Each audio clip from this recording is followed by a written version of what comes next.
Hello friends, हमारे YouTube channel पर आप सभी का स्वागत है। चलिए आज की क्लास हम स्टार्ट करते हैं। ठीक है, तो आज का हमारा टॉपिक है संविधान के भाग।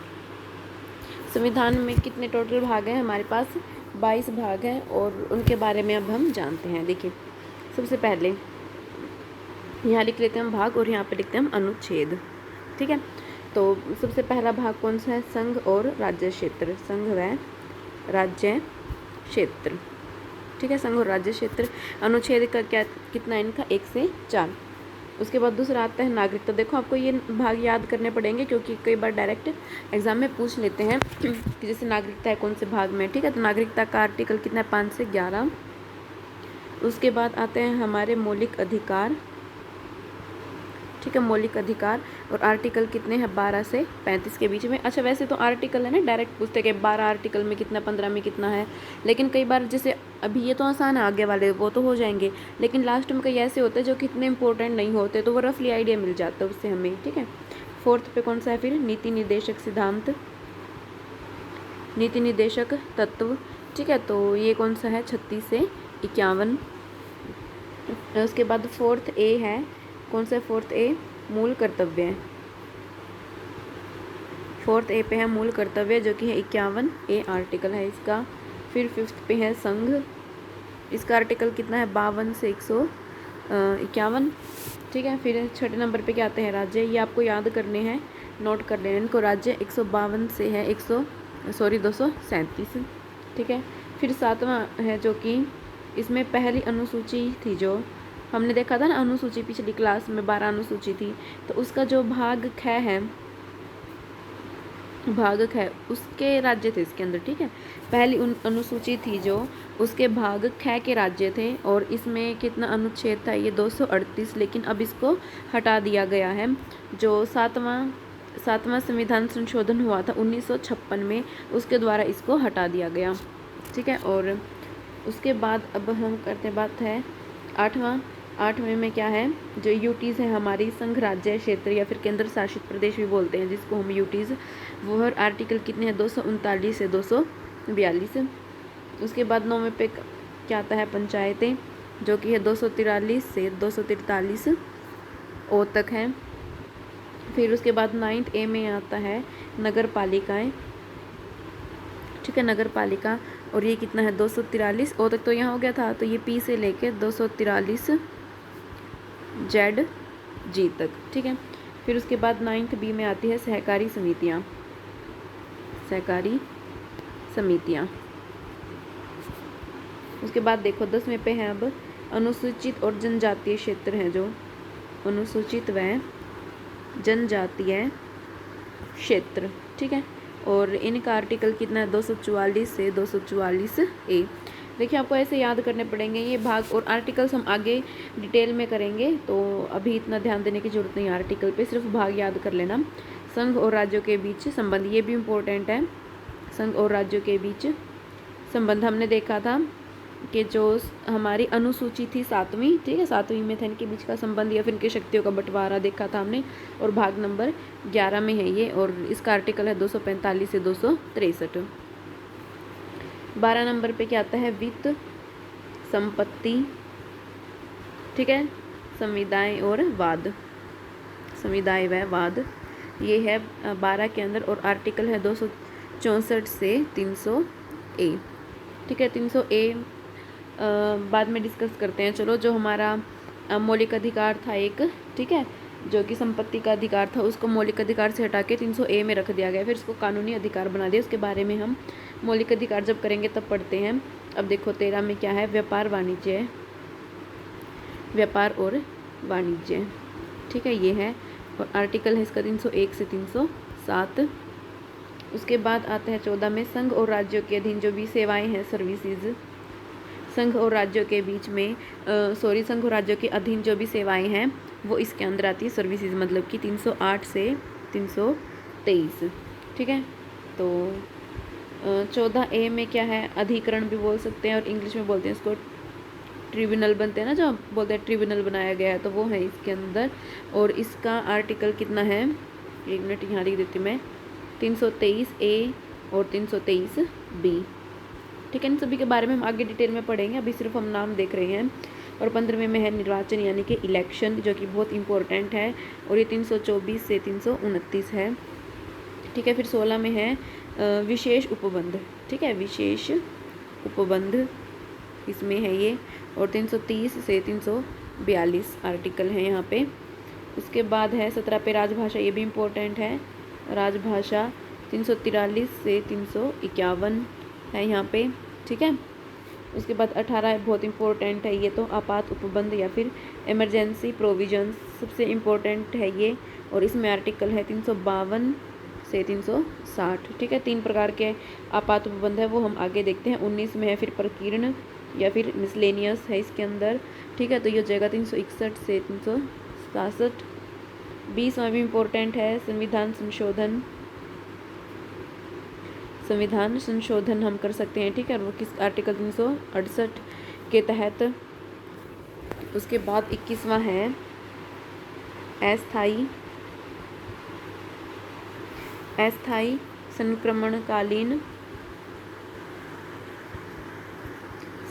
संक्रमणकालीन और विशेष उपबंध।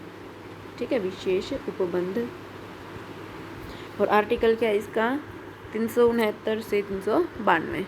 ठीक है, उसके बाद आता है 22 जो कि है संक्षिप्त नाम,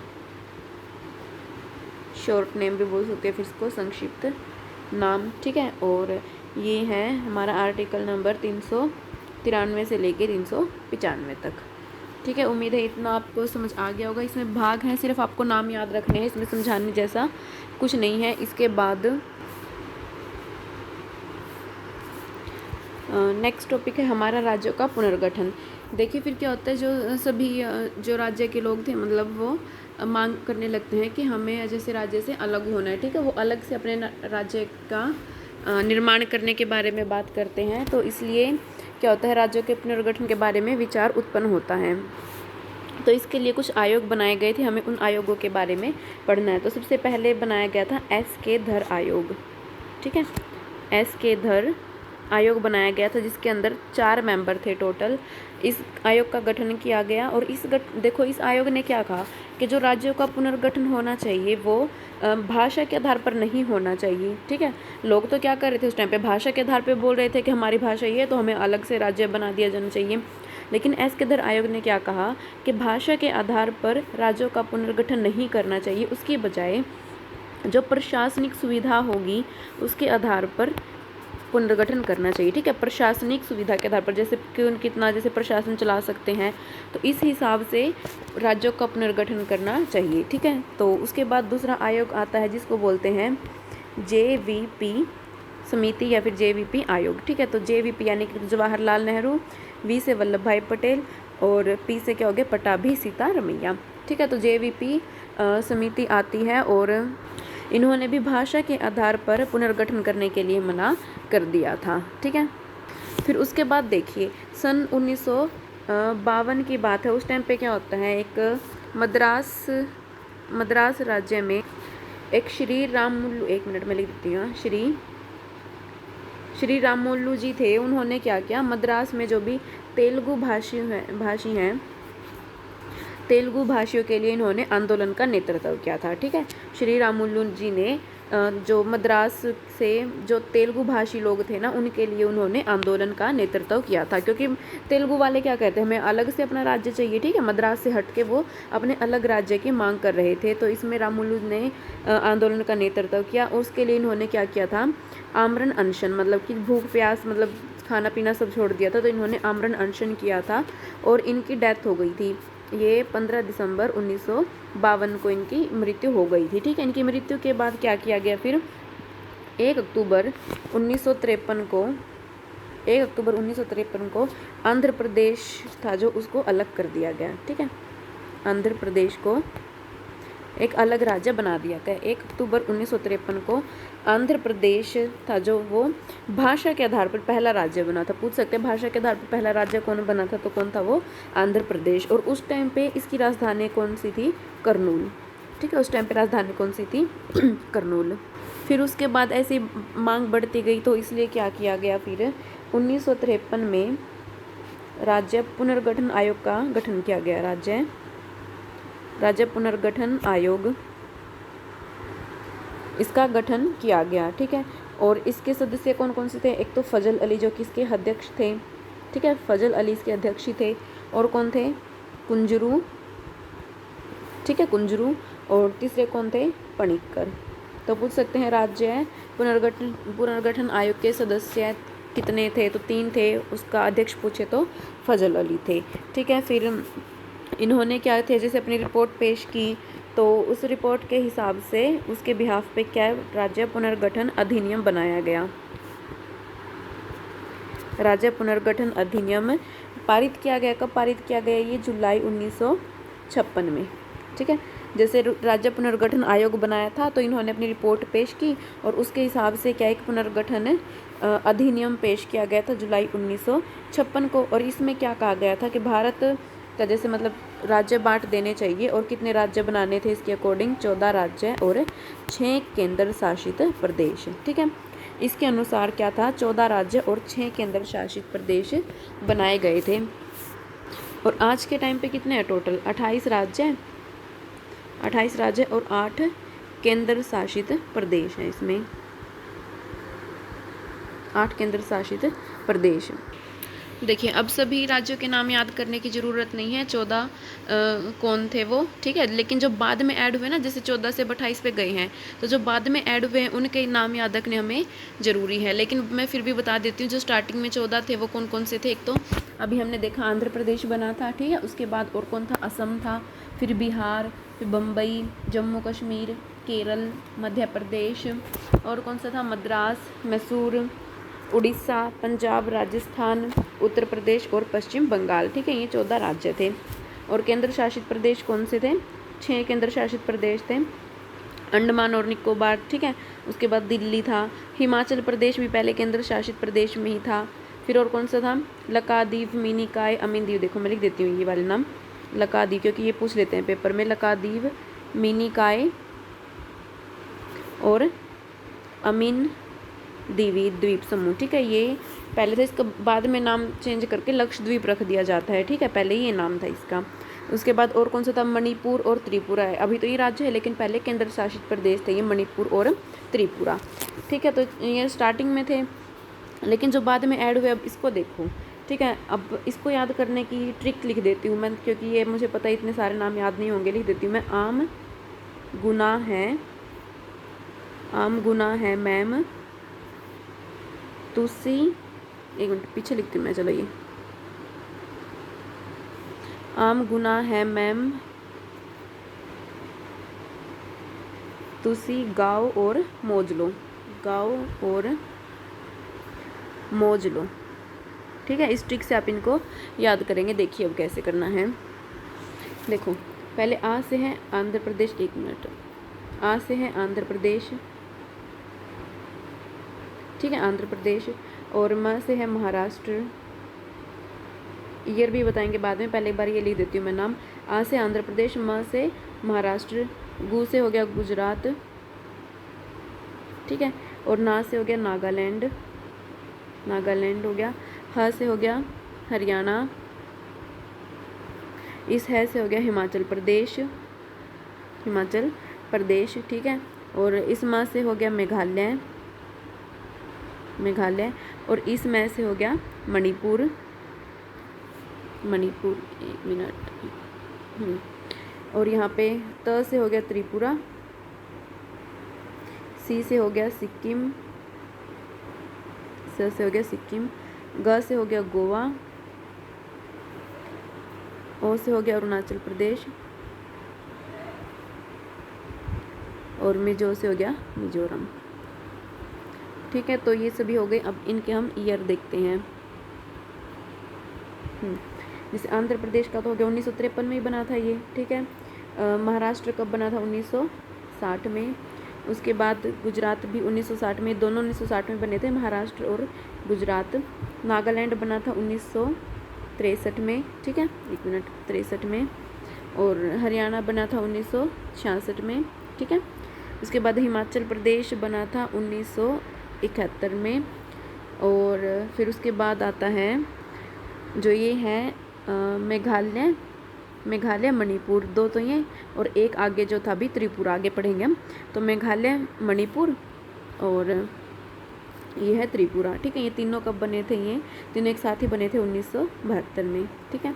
फिर उसके बाद सिक्किम बना था 1975 में, और ये हो गया गोवा, अरुणाचल प्रदेश और मिजोरम, ये कब बने थे? 1987 में, ठीक है।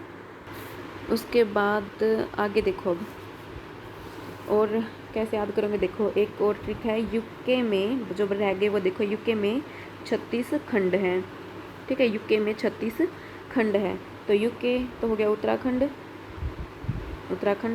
36 हो गया छत्तीसगढ़, खंड यानी झारखंड, ठीक है। तो ये कब बने थे? 2000 में, ठीक है। 2000 में ये तीन बने थे, उत्तराखंड, छत्तीसगढ़ और झारखंड। उसके बाद मेन जो है, जो अभी लेटेस्ट हुए, हमें वो याद रखने हैं। कौन कौन से हैं? जैसे कि नए केंद्र शासित प्रदेश बने हैं ना अभी, जम्मू कश्मीर और लद्दाख, ठीक है। ये हमें याद रखने हैं। इसमें क्या है, जम्मू कश्मीर की राजधानी तो क्या है? श्रीनगर, गर्मियों में श्रीनगर है और सर्दियों में इसकी क्या है? जम्मू है, ठीक है। सर्दियों में इसकी कौन सी है? जम्मू, ठीक है। और ये कब बने थे? 31 अक्टूबर 2019 को, 31 अक्टूबर 2019 को बने थे ये, ठीक है। और लद्दाख की राजधानी क्या है? लेह, ठीक है, लद्दाख की लेह। और ये भी 31 अक्टूबर 2019 को बना था, जम्मू कश्मीर से अलग होके। उसके बाद और क्या हुआ है अभी? दादरा एवं नगर हवेली और दमन और दीव, ठीक है। ये भी एक साथ मिला दिया गया था। पहले ये दोनों अलग अलग थे, लेकिन बाद में अब इनको भी एक साथ मिला दिया गया। और इनकी राजधानी क्या है? दमन, ठीक है। दादरा नगर हवेली और दमन दीव की राजधानी तो होगी दमन। और कब बने हैं ये? 26 जनवरी 2020 को, ठीक है, 26 जनवरी 2020 को। उसके बाद अच्छा वो देख लेते हैं एक तेलंगाना, ये भी वैसे तो पुराना ही हो चुका है। तेलंगाना कब बना था? 2 जून 2014 को, ठीक है। तेलंगाना बना था 2 जून 2014 को, और ये आंध्र प्रदेश से अलग होके बना था। और एक और इम्पोर्टेंट इसमें क्या है, 18 दिसंबर 1961 को गोवा, दमन दीव, ठीक है, दमन व दीव, इनको पहले ये पुर्तगाली के कब्जे में थे, तो इनको हमने पुर्तगालियों से छीन लिया था और इनको भारत का ही अभिन्न अंग बना लिया था, ठीक है। 18 दिसंबर 1961 को गोवा और दमन दीव को हमने क्या किया था? पुर्तगालियों से छीन लिया था और भारत का इसका एक अभिन्न अंग बना लिया था, ठीक है। चलिए दोस्तों, आज की क्लास में सिर्फ इतना ही, मिलते अब हम नेक्स्ट क्लास में।